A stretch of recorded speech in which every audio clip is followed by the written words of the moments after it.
فاطمہ کے بال اور شیطانی حملہ۔ رات کا وقت تھا، چاروں طرف سناٹا پھیلا ہوا تھا، ہلکی ہلکی ہوائیں چل رہی تھیں اور دور سے کہیں کتے کے بھونکنے کی آواز آ رہی تھی۔ اس چھوٹے سے گاؤں میں ایک لڑکی رہتی تھی، فاطمہ۔ فاطمہ بہت نیک بال دل اور اللہ سے ڈرنے والی لڑکی تھی۔ 5 وقت کی نماز پڑھتی، قرآن کی تلاوت کرتی اور ہر وقت اللہ کو یاد کرتی رہتی۔ گاؤں کے لوگ اسے بہت عزت دیتے تھے، لیکن ایک بات تھی جو اسے سب سے الگ بناتی تھی، اس کے لمبے، گھنے اور بے حد خوبصورت بال۔ لوگ کہتے تھے کہ اس کے بال اتنے خوبصورت ہیں جیسے کالی رات میں چمکتا ہوا چاند۔ ایک دن شام کا وقت، فاطمہ اپنے بال دھو رہی تھی۔ اس نے بال کھلے چھوڑے اور چھت پر سکھانے چلی گئی۔ تیز ہوا چل رہی تھی، اس کے بال ہوا میں لہرا رہے تھے۔ اسی وقت اچانک اسے لگا جیسے کوئی اسے دیکھ رہا ہے۔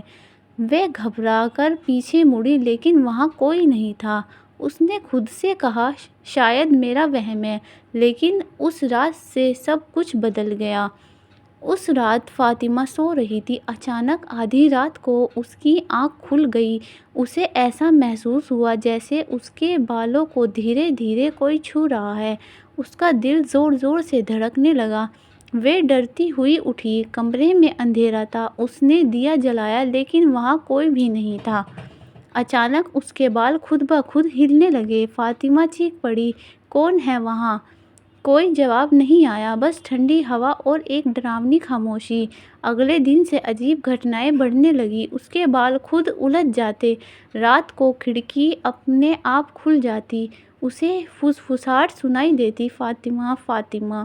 فاطمہ بہت ڈر گئی تھی۔ اس نے اپنی امی کو سب بتایا۔ امی نے کہا، بیٹا یہ کوئی شیطانی اثر لگ رہا ہے، ہمیں کسی عالم کے پاس جانا ہوگا۔ فاطمہ کو گاؤں کے ایک بزرگ عالم کے پاس لے جایا گیا۔ انہوں نے فاطمہ کو دیکھا اور کہا، بیٹی کیا تم بال کھلے رکھ کر چھت یا باہر جاتی ہو؟ فاطمہ نے شرماتے ہوئے کہا، جی کئی بار۔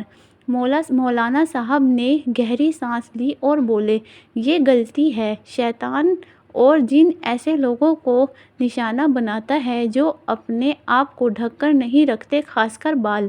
فاطمہ کانپ گئی۔ مولانا صاحب نے قرآن کی آیت پڑھنی شروع کی۔ جیسے کہ انہوں نے دم کیا، فاطمہ کے بال زور زور سے ہلنے لگے۔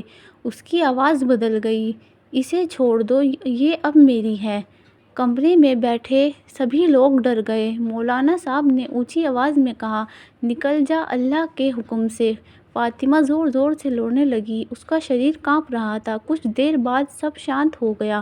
مولانا صاحب نے بتایا، ایک جن تھا جو فاطمہ کے بالوں کی خوبصورتی سے آکرشت ہو گیا تھا۔ جب اس نے کھلے بالوں میں باہر وقت بتایا، تب اس جن نے اس پر نظر ڈال لی اور دھیرے دھیرے اس پر قابو پانے لگا۔ فاطمہ کی امی رونے لگیں۔ مولانا صاحب نے کہا، روزانہ آیت الکرسی پڑھو، سونے سے پہلے سورہ فلق اور سورہ ناس پڑھو، بال ہمیشہ ڈھک کر رکھو، نماز کی پابندی کرو۔ فاطمہ نے سب مان لیا۔ کچھ دن لگاتار علاج اور دعاؤں کے بعد وہ شیطانی اثر ختم ہو گیا۔ جب فاطمہ پہلے سے بھی زیادہ اللہ کے قریب ہو گئی، اس نے اپنے بالوں کو ہمیشہ ڈھک کر رکھا۔ یہ کہانی ہمیں سکھاتی ہے، اپنی حفاظت خود کرنی چاہیے۔ اسلام میں پردہ اور سادگی بہت اہم ہے۔ شیطان ہر کمزوری موقع کا فائدہ اٹھاتا ہے۔ اللہ کا ذکر سب سے بڑی حفاظت ہے۔ اگر آپ کے ساتھ بھی کچھ ایسا عجیب ہو رہا ہے تو ڈرے نہیں، اللہ کو یاد کریں۔